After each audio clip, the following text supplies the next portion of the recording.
Cerita diawali dengan memperlihatkan seorang pemuda asal Jepang bernama Teruasa Oda yang melakukan perjalanan keliling dunia demi mengumpulkan beberapa kunci kuno. Saat itu diperlihatkan kalau dia telah sampai di wilayah pedalaman Thailand dan ditahan oleh penduduk setempat karena dikira sebagai salah satu anggota bandit yang kerap mengganggu desa mereka. Teru Asa Oda. Saat Oda sedang diinterogasi, muncul seseorang yang melaporkan kalau mereka lagi-lagi gagal menemukan sumber air untuk warga sementara persediaan di tangki penyimpanan sudah semakin menipis karena kekeringan.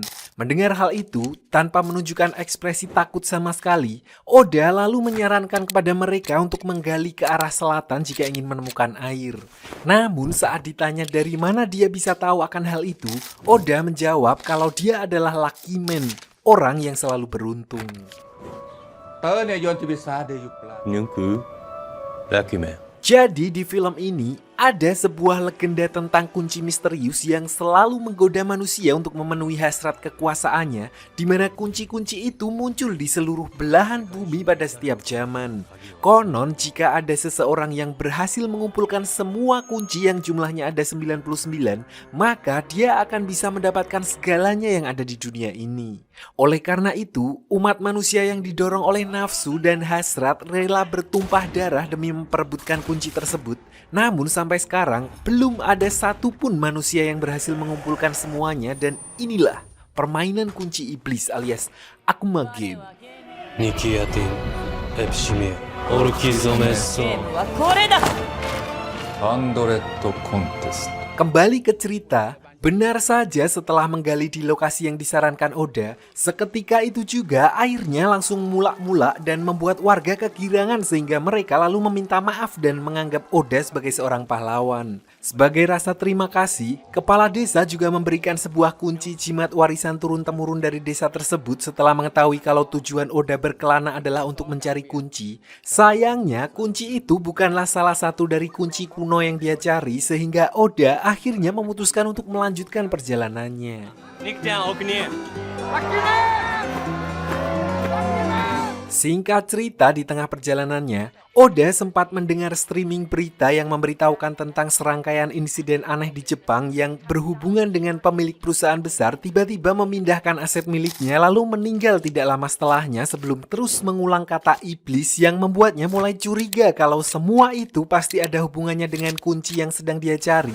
Dari sana, Oda pun memutuskan untuk kembali ke Jepang dan melanjutkan pencariannya di sana. 人間は欲望を持つことによって食欲、ために醜い争いを繰り返してきた。 Di sisi lain, diperlihatkan seorang pemegang salah satu kunci iblis lain bernama Maruko yang baru saja memenangkan sebuah permainan dan berhasil merebut kunci iblis lain dari tangan seorang manajer perusahaan yang terlihat sangat ketakutan dan seketika itu juga langsung menjadi gila di mana beliau berlari ke arah jendela dan on goal sambil berteriak kalau hutang harus dibayar. さっき越されちゃったか。 Setelah mendapatkan satu kunci baru, Maruko jadi semakin bersemangat untuk mengumpulkan kunci-kunci lainnya, di mana saat itu juga dia langsung mendapatkan sebuah info dari Facebook mengenai pemilik kunci lain yang tidak lain adalah Oda yang baru saja kembali ke Jepang. 来た。 Keesokan harinya, diperlihatkan Oda yang sudah tiba di Jepang kemudian mendatangi sebuah perusahaan di mana perusahaan itu dulunya adalah milik almarhum ayahnya, namun sudah diambil alih oleh anak buahnya setelah ayahnya meninggal.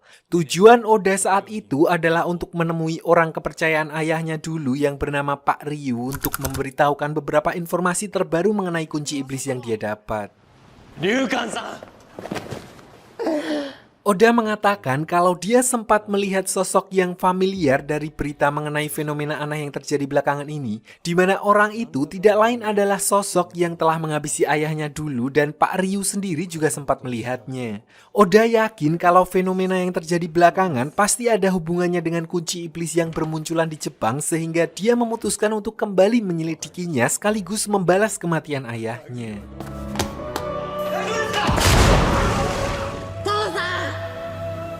Sementara itu di sisi lain, Diperlihatkan dua teman kecil Oda yang bernama Yuki dan Saito, nggak pakai Nirojim, yang sedang berusaha membangun sebuah perusahaan startup di bidang AI bernama Orochi.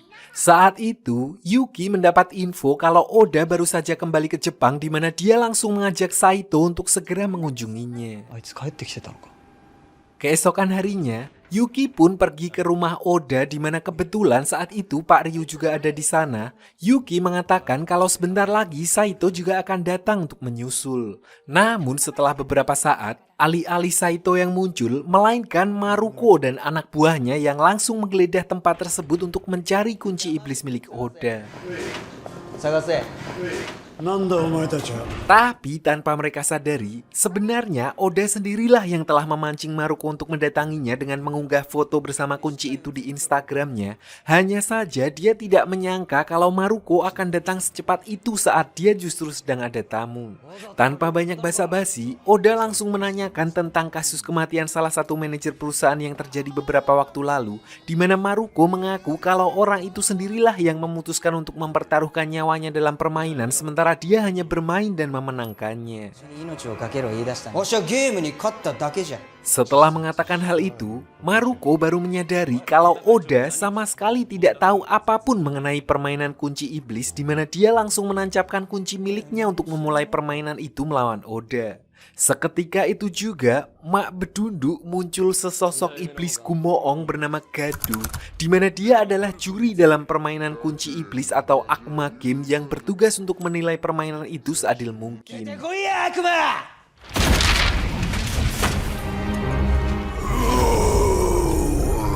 Saat itu Yuki yang ketakutan sempat pingsan setelah kecedot digertak oleh iblis Gado, di mana Oda langsung berinisiatif untuk menelpon ambulan.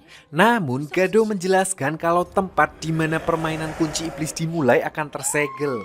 Tidak ada sinyal dan tidak ada seorang pun yang bisa keluar masuk sebelum permainan berakhir. Jadi apa yang dilakukan Oda akan percuma karena satu-satunya cara keluar dari sana adalah dengan menyelesaikan permainannya. この鍵。 そうじゃ。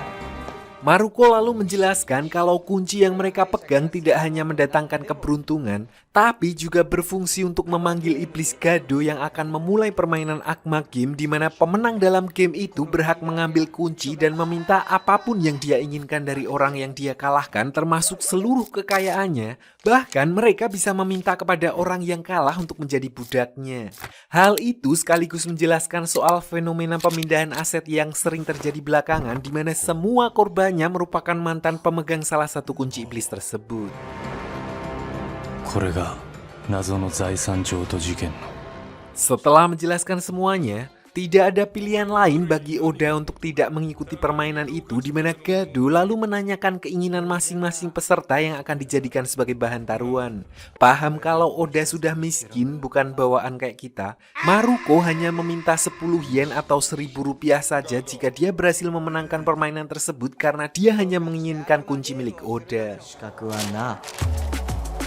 Di sisi lain, Oda jika dia menang, dia meminta Maruko memberitahukan semua informasi mengenai kunci iblis yang diketahui oleh Maruko untuk membantu Oda menemukan pembunuh ayahnya. Namun tidak hanya sampai di situ, Oda juga meminta hak untuk mencabut nyawa Maruko kapanpun dia mau. なんじゃ。 Awalnya Maruko hanya cuek karena yang dia tahu setiap peserta hanya boleh membuat permintaan yang nilainya sama. Tapi ternyata nyawa manusia tidak ada harganya di mata iblis, sehingga dia meloloskan permintaan Oda yang langsung membuat Maruko kesal nyawanya dihargai tidak lebih dari 1.000 rupiah. So karena tidak ingin hidupnya dikendalikan oleh Oda, Maruko kemudian juga membuat satu lagi permintaan untuk langsung mencabut nyawa Oda jika dia kalah di permainan tersebut. 面白いいいだろう先生よ Setelah deal dan semua permintaan sudah disahkan, mereka berdua pun kemudian mengucapkan sumpah atas nama iblis, dan dengan begitu artinya permainan pun resmi dimulai. Di sini Maruko dan Oda harus memainkan sebuah permainan benar atau salah di mana aturannya cukup sederhana, yaitu menebak pernyataan yang dilemparkan oleh lawan benar atau salah. Siapa yang duluan mencapai 3 poin dinyatakan sebagai pemenang dan otomatis menghentikan permainan. Namun jika salah satu peserta ada yang tewas di tengah jalan, maka permainan tidak akan pernah berakhir dan ruangan itu akan tersegel selamanya bersama dengan semua orang yang ada di dalamnya. 表か裏どちらか選べ。ではゲームスタートだ。 Setelah lempar koin, Oda lalu mendapat giliran pertama di mana dia menggunakan trik sederhana untuk mengecoh Maruko. Oda meletakkan sebuah koin 500 yen di atas kain lap dan menutupnya dengan sebuah gelas. Lalu dengan sengaja menarik kain lapnya di depan Maruko dan dengan santainya Oda lalu menanyakan apakah sekarang ada koin 500 yen di bawah cangkir, benar atau salah. True or false? Di sini, awalnya Maruko sempat meremehkan Oda karena sebelumnya dia melihat dengan mata kepalanya sendiri kalau koinnya ikut ditarik keluar bersama dengan kain lapnya. Namun setelah melakukan sedikit analisa, Maruko juga menyadari kalau pertanyaan Oda sebenarnya tidak sesederhana itu.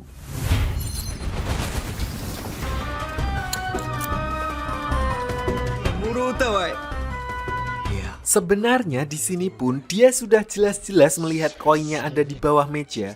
Tapi saya ingatkan, dengan taruhan nyawa, pemikiran Maruko sendirilah yang akhirnya menghantuinya, di mana dia justru semakin bingung karena bisa saja itu adalah salah satu trik Oda untuk mengalihkan perhatiannya.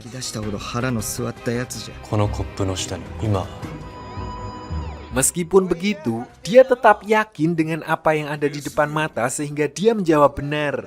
Sayangnya, jawaban Maruko salah karena ternyata Iblis Gado menganggap tidak ada satupun uang koin di bawah cangkir tersebut saat pertanyaan dilontarkan dan Oda pun sementara unggul dengan skor 1-0. 噂に1点が加算される。ではゲームスタートだ。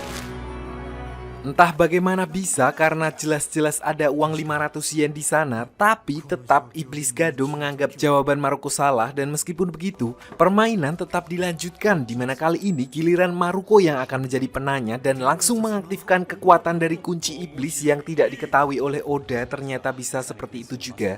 Di mana seketika itu juga suhu di ruangan tempat mereka bermain langsung drop.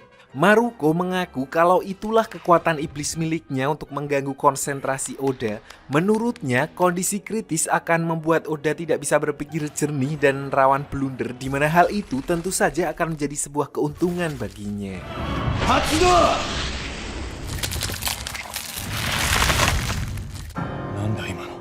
Menyadari hal itu, Oda pun sempat protes karena artinya permainan tidak akan berjalan dengan adil, di mana pemain bisa mengaktifkan kemampuan spesialnya di dalam permainan. Dengan percaya diri, Maruko pun mulai melemparkan pertanyaan yang cukup membuat Oda bingung, yaitu apakah benar dalam radius 1 km ada lebih dari 4 warung Madura. この部屋から半径1キロのコンビニ Karena lokasi itu adalah tempat tinggal Oda, tentu saja dia sudah tahu betul dan yakin kalau paling tidak ada sekitar 6 warung di sekitar sana, meskipun dia sempat ragu karena sulit berkonsentrasi dengan suhu ruangan yang telah mencapai minus 15 derajat. Anehnya, jawaban Oda ternyata dinilai salah oleh Gado meskipun dia tahu betul kalau sudah pasti ada lebih dari 4 warung di daerah sekitarnya. Hal itu pun membuat Oda mulai curiga kalau Maruko sedang memainkan sebuah trik yang belum dia ketahui. 不正解。今は存在しないが加算される。 Dengan begitu, skor menjadi 1-1 dan kini giliran Oda yang mengajukan pertanyaan mengenai keberadaan sebuah bom di bawah kain lap yang dia taruh, di mana Maruko dengan sangat yakin langsung menjawab salah yang artinya bom tersebut tidak ada di sana.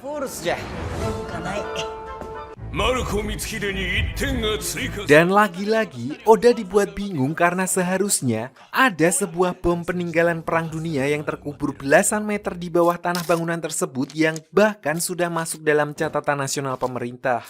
Namun Gado tetap membenarkan jawaban Maruko sehingga Maruko pun kini jadi unggul dengan skor 2-1. Lanjut, gantian Maruko yang bertanya di mana dia masih menggunakan pertanyaan dengan skema yang sama, yaitu apakah benar ada 10.000 penduduk dalam radius 1 km dari ruangan itu. Dan sekarang setelah 2 kali kegocek oleh permainan Maruko, Oda pun jadi lebih berhati-hati dalam menjawab meskipun dia tahu persis dalam perhitungan kasar pun seharusnya paling tidak ada lebih dari 20.000 penduduk di sana. Namun jika dia menjawab sesuai fakta, maka pertanyaan itu jadi terlalu mudah dan kemungkinan disitulah trik Maruko. この問題も簡単すぎる。 Dari sini, Shin lalu kembali ke belakang saat pertama kali ayahnya Oda memberikan kunci iblis kepadanya. Dia berkata kalau Oda membawa kunci tersebut, dia akan dikelilingi oleh kemujuran, selalu beruntung, berangkat kerja dapat lampu hijau terus, dapat HP di jalan dibalikin dikasih amplop, remi ceki terus meskipun gak nutup, sampai akhirnya tiba-tiba muncul seseorang yang mengincar kunci tersebut dan menghabisi ayahnya Oda.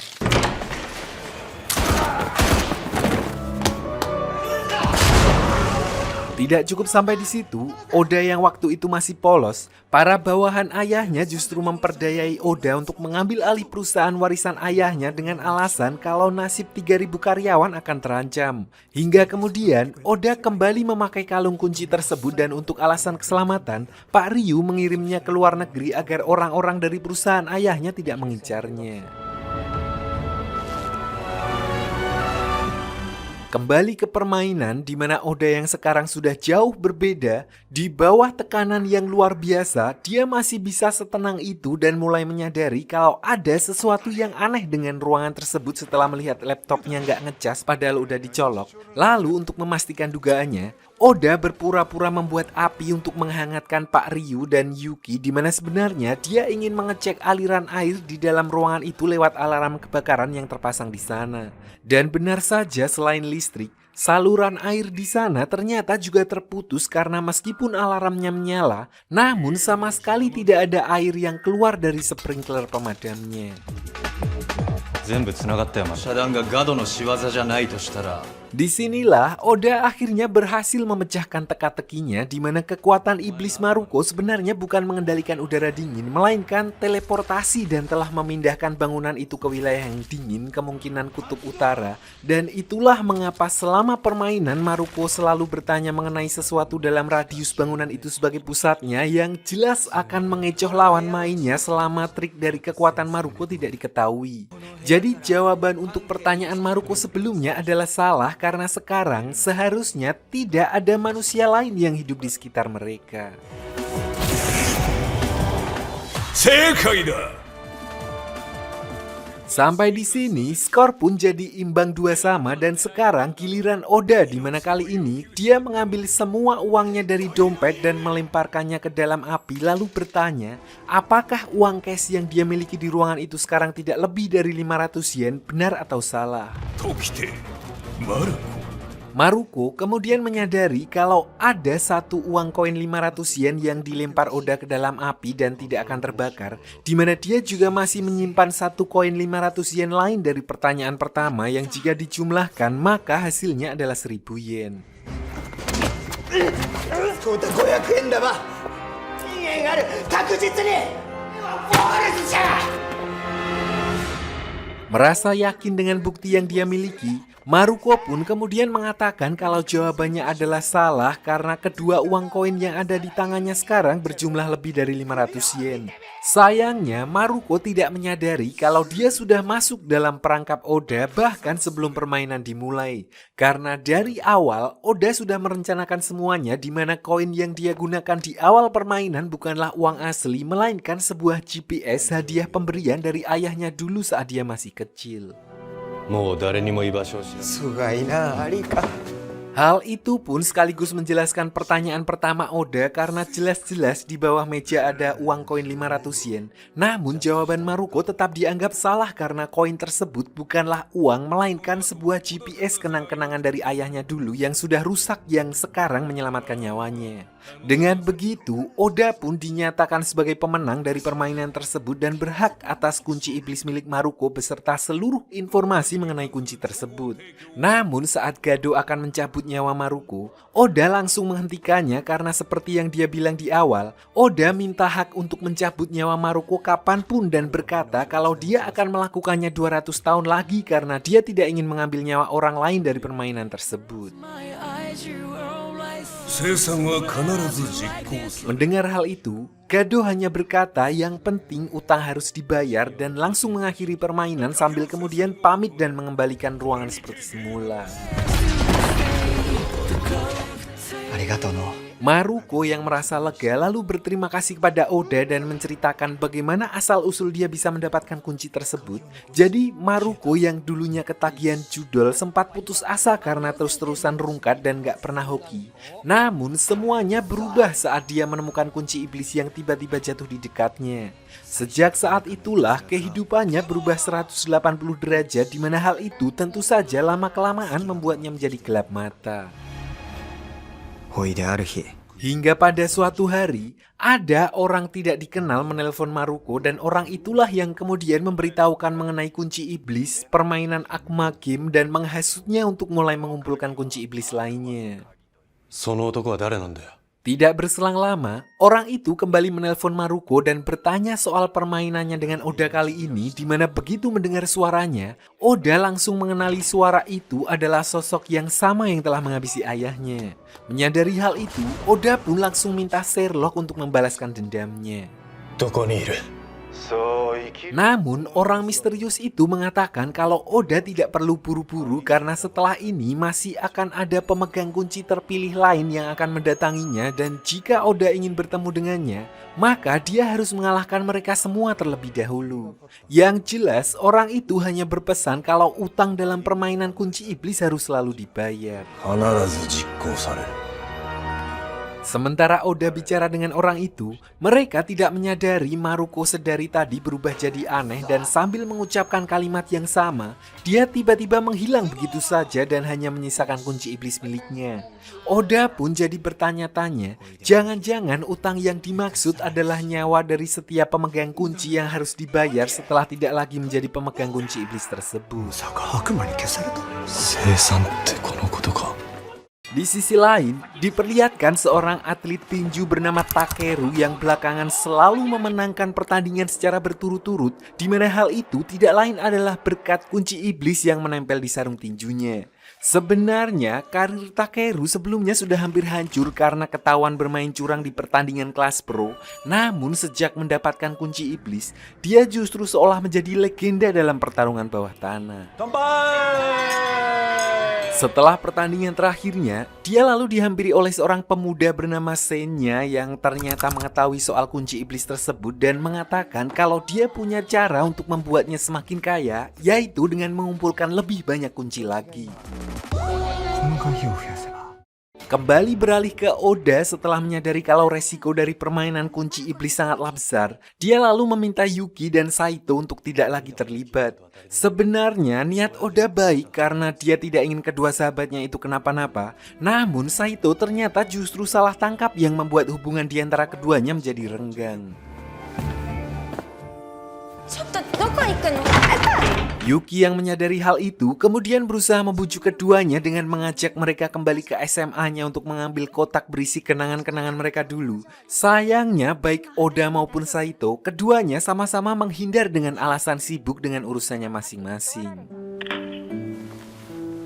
Namun sore harinya, Oda memutuskan untuk tetap datang ke sekolahnya dan tidak sengaja justru bertemu dengan Yuki di mana mereka berdua kemudian langsung menggali kotak yang dulu mereka kubur. Dan tanpa mereka sadari, ternyata Senya sudah memantau gerak-gerik mereka di sana. Sementara itu, Saito yang semakin buntu karena belum juga menemukan investor untuk pengembangan Orochi, kemudian mulai terbayang masa lalunya saat masih sekolah di mana Oda selalu membantunya saat dia dibully oleh murid lain. Saito pun mulai kepikiran dengan perkataan Yuki yang memintanya untuk baikan dengan Oda dan akhirnya memutuskan untuk menyusul mereka ke sekolah. Kembali beralih ke sekolah, Diperlihatkan Oda yang dikejutkan dengan kemunculan Takeru, si petarung MMA yang tiba-tiba langsung menyandra Yuki sambil memintanya untuk menyerahkan kunci iblis miliknya. Dengan sangat berhati-hati, Oda kemudian menyerahkan 3 kunci yang telah dikumpulkannya, di mana kemudian Saito muncul dan langsung menyerang Takeru dari belakang. Namun alih-alih menyelamatkan Yuki, sekarang justru Saito sendiri yang menjadi sandra sehingga Oda akhirnya tidak punya pilihan lain dan menancapkan kunci iblisnya untuk menantang Saito dalam permainan Akuma Game. Dan begitu iblis Gumoong muncul, sama seperti sebelumnya, ruangan itu pun langsung tersegel dari dunia luar di mana mereka harus menyelesaikan permainan untuk bisa keluar dari sana.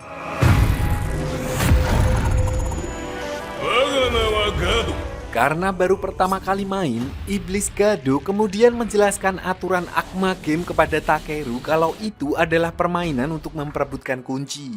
Selain itu, pemenang dari permainan itu bisa bertaruh dan meminta apapun dari lawannya selama nilainya setara. Namun di sini Gado seolah menghasut Takeru agar membuat permintaan untuk mencabut nyawa Oda dan teman-temannya karena jika tidak, mereka pasti akan melaporkannya ke polisi begitu keluar dari tempat itu.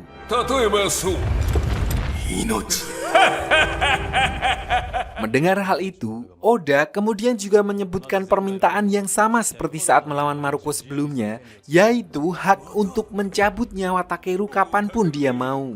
Setelah itu, mereka lalu mengucap sumpah perjanjian atas nama iblis dan dengan begitu permainan pun dimulai.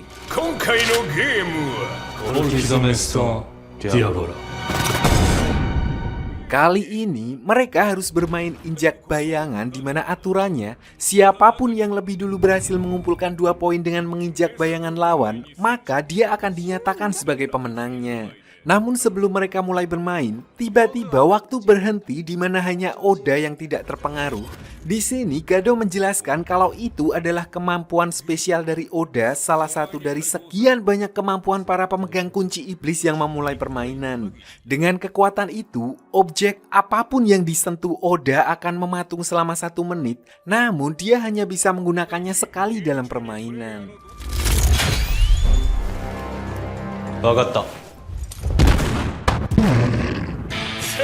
Singkat cerita, babak pertama pun dimulai di mana Oda dan Takeru kemudian ditransfer ke lapangan oleh Gado dan tanpa ancang-ancang, Oda langsung berusaha untuk menginjak bayangan Takeru.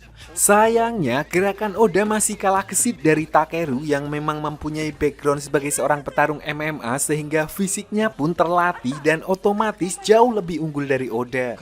Dan benar saja tidak butuh waktu lama, Takeru akhirnya berhasil menginjak bayangan Oda dan mendapatkan poin pertama di babak tersebut.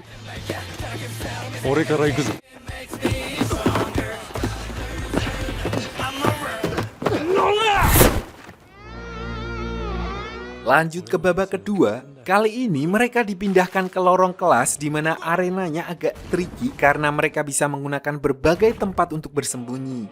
Menyadari kesempatan itu, Oda kemudian menyusun rencana dengan Saito dan Yuki karena melihat dari babak pertama akan sulit jika Oda harus melawan Takeru secara langsung.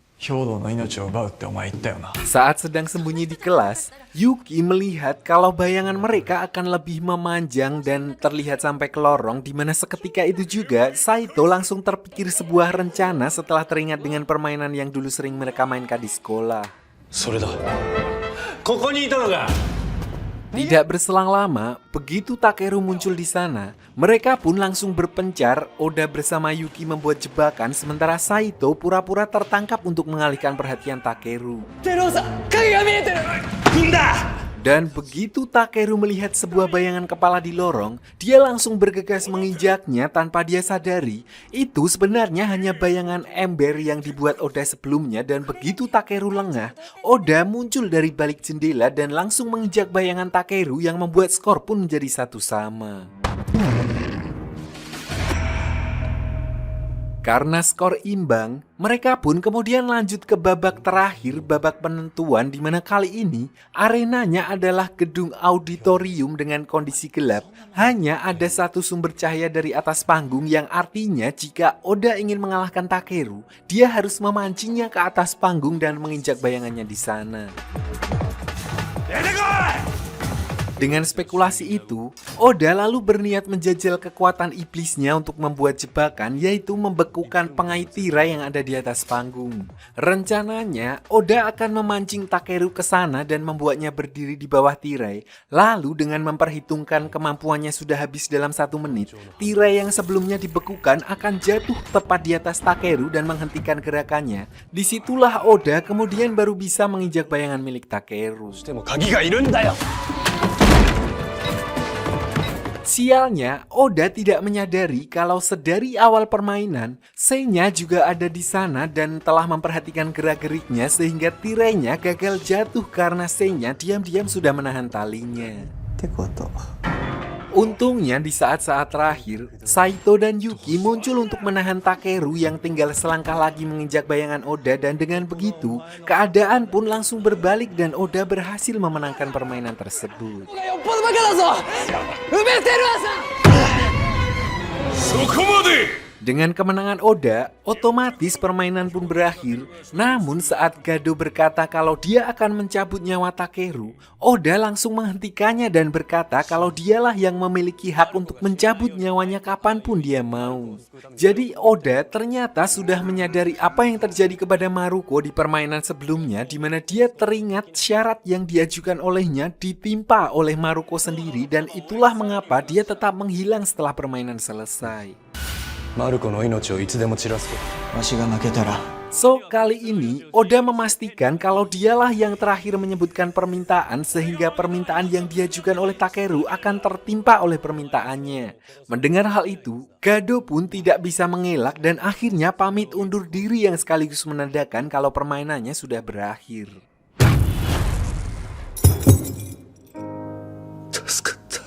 Setelah berterima kasih kepada Oda karena telah membiarkannya hidup, Takeru pun menceritakan asal-usul kunci iblis miliknya yang kurang lebih sama seperti yang dialami oleh Maruko. Lalu soal bagaimana dia bisa tahu tentang Oda, Takeru mengaku kalau dia diberitahu oleh seorang pemuda bernama Seinya. 上杉千也ってやつだ上杉千也 Dengan berakhirnya permainan itu, Oda, Yuki, dan Saito kemudian lanjut ke ruang kelas untuk menonton video lama mereka, dan setelah selesai menonton, disinilah Seinya kemudian muncul untuk memperkenalkan diri kepada mereka. なんか泣けてきちゃったよ。 Sama seperti Takeru dan Maruko, Seinya juga punya 5 kunci iblis dan berniat untuk mengumpulkan lebih banyak lagi. Karena itulah dia mengincar Oda yang telah berhasil memiliki 3 kunci iblis. Tidak hanya itu, Seinya ternyata juga mempunyai informasi mengenai pembunuh ayahnya Oda yang bernama Hoshin, dan bahkan organisasi miliknya di mana mereka telah memiliki 50 kunci iblis. なんだよ組織って Meskipun begitu, Seinya mengaku kalau dia sama sekali tidak memiliki hubungan dengannya, dan jika Oda menginginkan informasi lebih lanjut tentang hal itu, maka dia harus mengalahkannya dalam permainan kunci iblis. 最高のスリルを味わわせてあげるよ。 Di sisi lain, diperlihatkan direktur utama dari perusahaan lama ayahnya Oda, di mana orang itu ternyata juga mendapatkan sebuah kunci iblis, dan diperlihatkan dia kemudian langsung dihubungi oleh Hoshin yang mengatakan kalau anak buahnya akan segera menemuinya untuk memberitahu semua informasi yang dia butuhkan mengenai kunci tersebut. 説明いたしましょう Orang itu menjelaskan yang intinya kekuatan dari kunci iblis bisa mengabulkan hasrat manusia, di mana ayahnya Oda dulunya merupakan salah satu pemiliknya sebelum diwariskan kepada Oda. Namun jika Pak Direktur berniat mengumpulkannya, dia berkata kalau Oda masih terlalu hebat dalam permainan kunci iblis sehingga lawan pertama yang cocok adalah seorang newbie yang juga baru mendapatkan kunci tersebut, seorang idol bernama Yukari yang karirnya sedang naik daun berkat kunci iblis tersebut. 未経験者をお勧めします Tanpa membuang waktu, Pak Direktur pun langsung mendatangi konser Yukari sambil menunjukkan kunci iblis untuk menantangnya bermain. Namun bukan cuma dia saja yang sedang mengincar kunci Yukari, karena ternyata Seinya juga sudah standby di belakang panggung untuk menunggu Yukari, di mana Seinya langsung mengganti targetnya begitu melihat kedatangan Pak Direktur. あんたが鍵の所有者でラッキーだったよ。Singkat cerita, keesokan harinya, berita soal Pak Direktur yang menggila setelah memindahkan semua aset dan hak manajemen viral di mana Saito juga tiba-tiba mendapat investor yang ternyata semua itu merupakan ulah Seinya yang telah menguasai semua perusahaan lama milik ayahnya Oda setelah memenangkannya dari Pak Direktur sebelumnya. Dari biografinya, Seinya adalah seorang penjudi yang cukup hebat dengan win rate sekitar 70% dan saya ingatkan untuk seorang penjudi, win rate 70% tergolong sangat tinggi mengingat kebanyakan dari kita akan kalah melawan bandar. Tentu saja, hal itu memaksa Oda untuk mendatanginya dengan ditemani oleh Saito dan sesampainya di sana, mereka berdua langsung disambut oleh Yukari yang terpaksa nurut kepada Seinya demi mempertahankan kunci iblisnya. Tanpa membuang banyak waktu lagi, Seinya pun langsung menggunakan kuncinya untuk memulai permainan.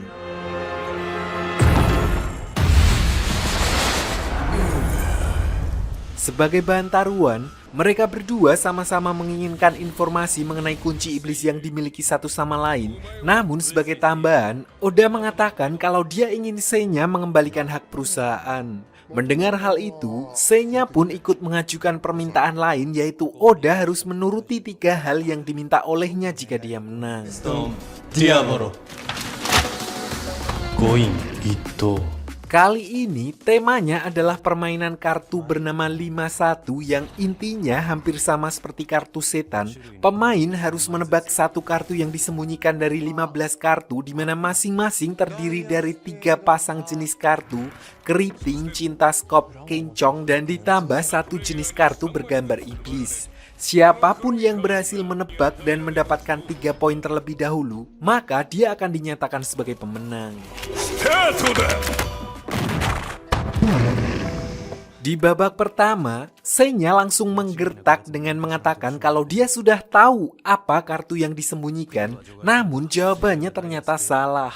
Hal itu membuat Oda berpikir kalau Seinya mempunyai 3 kartu yang sama di tangannya, di mana Oda kemudian menggunakan kesempatannya mengambil 3 kartu baru untuk memperhitungkan berbagai kemungkinan yang tersisa hingga dia bisa meningkatkan persentase untuk mengetahui kartu yang disembunyikan hingga 50% meskipun semua itu hanya probabilitas. Dan akhirnya Oda memutuskan untuk menebak kartu skop.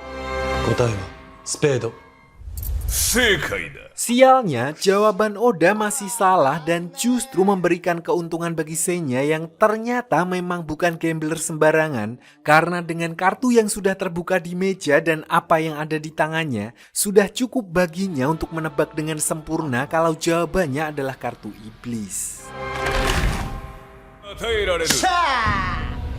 Menyadari kalau kemampuan Seinya bukan hanya mengandalkan hoki, namun kecerdasan yang luar biasa di mana dia tidak akan bisa dikalahkan hanya dengan bermain polos, Oda pun kemudian merencanakan sebuah trik dengan Saito di mana dia memintanya untuk pura-pura kaget saat Seinya menebak kartu yang ada di tangannya. Dan ternyata hanya dengan trik sederhana itu, Oda berhasil memancing Seinya untuk memberitahukan informasi mengenai kartunya sendiri karena mengira kalau dia telah berhasil menebak kartu milik Oda dan kartu yang disembunyikan.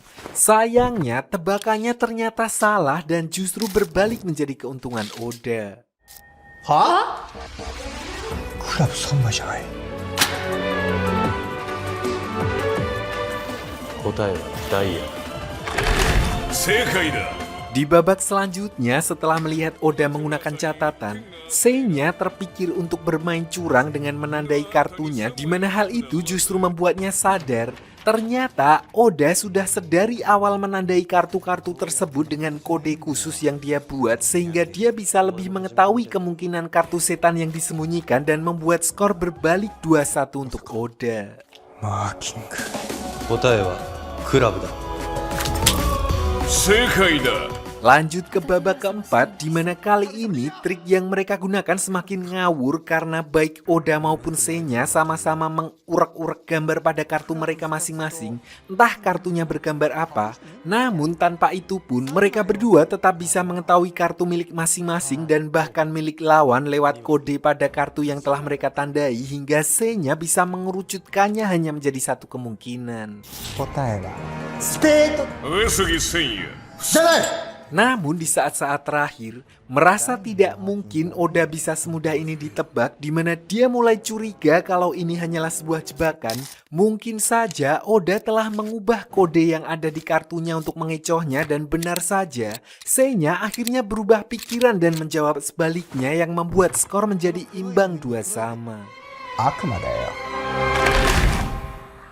2対2の同点。 Dengan skor ini, artinya babak ini akan menjadi babak penentuan dari permainan tersebut, di mana Seinya lalu berusaha menakut-nakuti Oda dengan berkata kalau dia punya kekuatan spesial yang bisa menerawang apapun yang ingin dia lihat. スペードだ。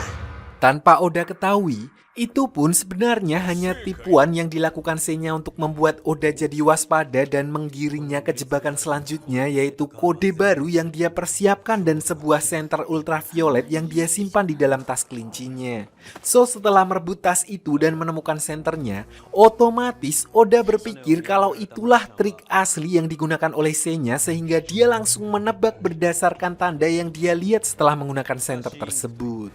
クラブと悪魔2枚のカードはクラブと悪魔クラブだ不正解だ。 Sialnya, Oda tidak menyadari kalau dia sudah masuk ke dalam perangkap Seinya jebakan lapis 3 karena tanda yang ditulis dengan tinta rahasia sebenarnya sengaja dibuat salah oleh Seinya. Dengan begitu, jawaban Oda sudah pasti juga akan salah karena dia telah mengambil informasi yang salah juga, di mana hal itu membuat Seinya lah yang akhirnya diuntungkan karena dia jadi tahu kartu apa yang dipegang oleh Oda.